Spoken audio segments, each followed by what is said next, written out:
एक बार फिर एक नए दिन में हमें लेकर आने के लिए परमेश्वर की विश्वास योग्यता के लिए उसकी महिमा और स्तुति करते हैं।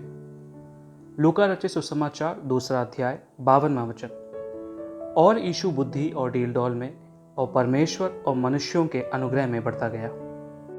इस अनुग्रहित वचन को आधार बनाकर बुद्धि में बढ़े, इस विषय पर मनन करने के लिए आइए हम परमेश्वर की शरण में चलें।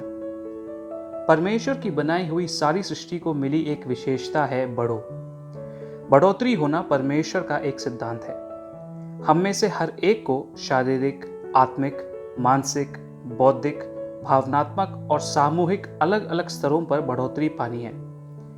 यीशु मसीह की बढ़ोतरी को दर्शाने वाले आज के मुख्य वचन में जिस बात को विशेषता के साथ बताया गया है वो ये है कि वे बुद्धि में बढ़ते गए। संपूर्ण बढ़ोतरी में बुद्धि का बढ़ना हमारी अंदरूनी बढ़ोतरी को दर्शाता है।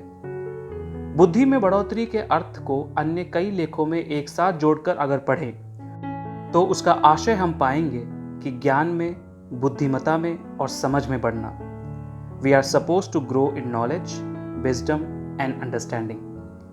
बहुत ही कम शब्दों में अगर इसके बारे में कहें तो नॉलेज या ज्ञान का अर्थ होता है कि किसी भी बात के बारे में जानना कि वह किस प्रकार का है, इसको जानना ही नॉलेज है। नॉलेज से भी एक कदम ऊपर है विजडम या बुद्धिमता। हमने जिस बात को जान लिया है वह विशेष कार्य जिसके बारे में हमने जाना है वो सही है या गलत, उसे खुद समझने की विशेष बुद्धि है विजडम। तीसरा अंडरस्टैंडिंग या समझ।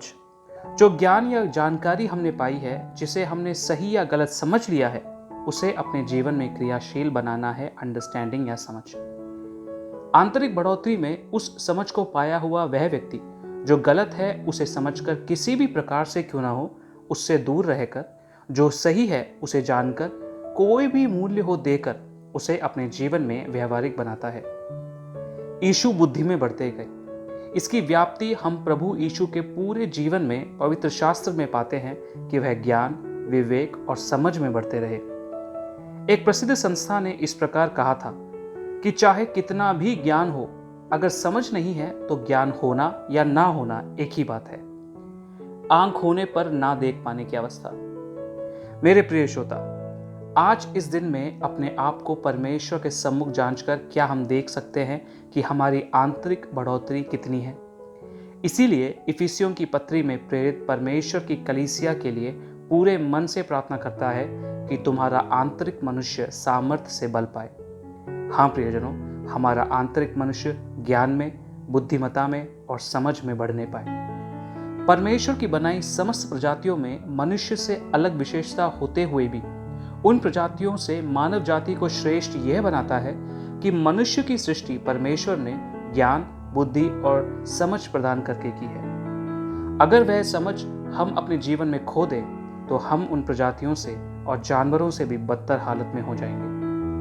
आज सुबह इस वचन के सुने जाने से परमेश्वर हम में ज्ञान, बुद्धिमता और समझ की भरपूरी दे, ऐसी मैं परमेश्वर में आशा करता हूँ। आइए आंखें बंद करें और एक साथ प्रार्थना करें।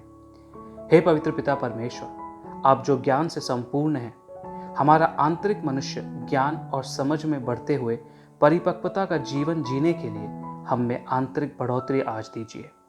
यीशु के नाम से मांगते हैं, आमीन।